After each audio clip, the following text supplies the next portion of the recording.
BFM Business, intégral placement, au cœur des marchés. On vous emmène au cœur de cette séance boursière avec Frédéric Rosier depuis Mescard, gestion privée. Bonjour Frédéric. Bonjour. Et Frédéric, après 4 replis d'affilée, on tente péniblement un maigre rebond, là, plus 0,3% à Paris. Oui, ça va peut-être pas tenir d'ailleurs. On sent bien que le marché est quand même relativement fragile, étonnamment d'ailleurs, puisque concernant la FOMC, on avait plutôt des indications allant vers le statu quo monétaire aux États-Unis, et donc on a eu un bon rebond quand même en fin de séance là-bas, tandis que effectivement aujourd'hui, malgré une belle ouverture, on sent quand même que le marché est sous pression et on voit quand même des belles baisses, notamment Airbus qui passe sous des seuils de support. Donc voilà, c'est le secteur financier également qui est en baisse. Oui, pourquoi il y a des raisons fondamentales à voir les marchés comme ça peiner à remonter, ou c'est juste pour des raisons techniques, par manque de grands rendez-vous macroéconomiques, du coup on hésite et on prend pas de position à l'achat? Alors déjà, il faut voir d'où on vient. C'est vrai qu'on a connu un rebond quand même assez impressionnant depuis le Brexit.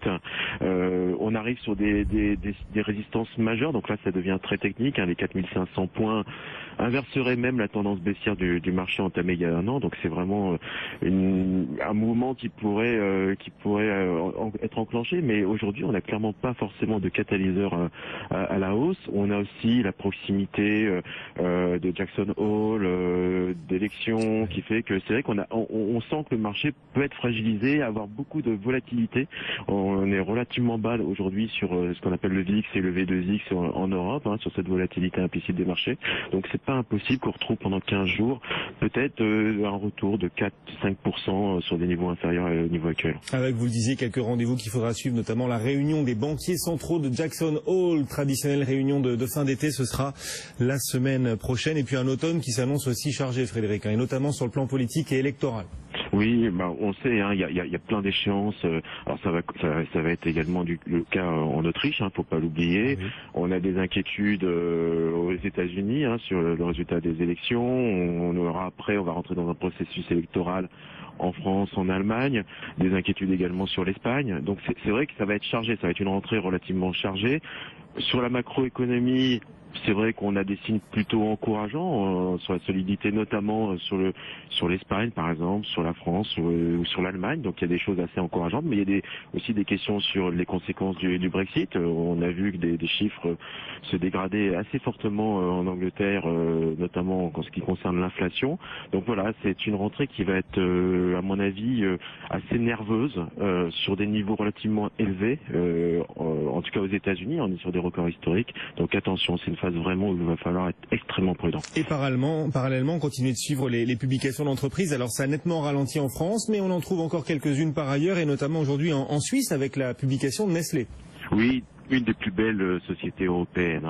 Clairement, Nestlé a l'habitude de connaître un parcours assez fantastique. Alors là, sur la croissance, on a une croissance organique de plus 3,7. On est en ligne avec le consensus.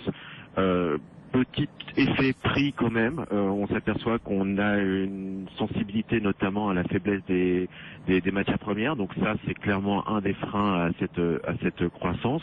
Par contre, une des conséquences aussi majeures, c'est qu'au niveau des marges, ça s'améliore considérablement. Donc c'est une publication qui est correcte, sans plus. Malgré tout, Nestlé maintient ses guidance sur l'année, c'est-à-dire une croissance de plus de 4%, donc c'est plutôt assez encourageant, avec une accélération des ventes sur le deuxième semestre. Donc voilà, c'est une belle valeur à garder en portefeuille. On a des niveaux tout à fait intéressants aujourd'hui pour entrer sur le titre. Nestlé en hausse à la bourse de Zurich, en hausse aujourd'hui d'1,1% après cette publication à 79,25. Justement, quelle allocation conseillez-vous, Frédéric, pour tous ceux qui rentrent ou qui vont dans les prochains jours rentrer de vacances? Là, est-ce qu'il faut jouer les mêmes gagnants qu'au premier semestre et qu'il faut faire tourner les portefeuilles? Quelle est votre recommandation?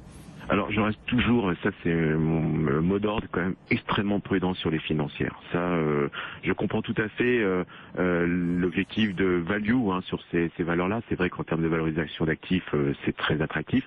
Maintenant, honnêtement, les risques sont assez importants par rapport à ce qu'on peut gagner aujourd'hui sur ce secteur. Donc il y aura certainement des retours sur certaines cycliques un peu dégradées, mais je pense que ça doit passer quand même par un marché qui doit consolider avant de rentrer sur ces cycliques. Donc on a vu des belles publications dans le secteur automobile, notamment au niveau des équipementiers. Donc c'est un secteur qu'il faut regarder de très près, avec des mutations technologiques très très fortes. Je pense notamment à des Faurecia ou des Valeo. Et sur les valeurs, il y a des valeurs de santé, par exemple, qui sont extrêmement à la traîne. Le parcours de Sanofi est un parcours semé d'embûches, mais aujourd'hui, en termes de valorisation, on s'aperçoit que le titre est également sur des niveaux d'achat. Merci beaucoup Frédéric Rosier, en direct avec nous depuis Mescart Gestion Privée, alors que le CAC 40 progresse péniblement aujourd'hui de 0,25%.